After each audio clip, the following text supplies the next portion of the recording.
Koma Kuşparka aştiye dest bi meşiyê kir bi ser sînorê Sûriyê de meşiya û li hember têrên sînor ji bedenê xwe zincîrek ava kir.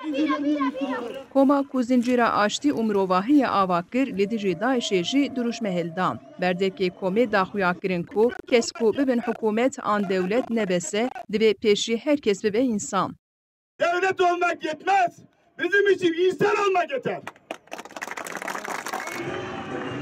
Bi münasebeta roja aştiyê ya cîhanê em dixwazin li rojhilata navîn şer bi dawî bibe. Divê li hember kesên ku şer dixwazin û şer derdixin em bibin yek, wê demê em hêvî dikin ku serbê axa pîroz şer û girî bi dawî bibe. Piştî daxuyaniyê koma ku zincîra aştiyê ji bedenê xwe ava kiribû, 5 deqîqeyan çalakiya rêzgirtinê ya bêtevgeriyê li darxist, paşê jî xwe pêşander belav bûn.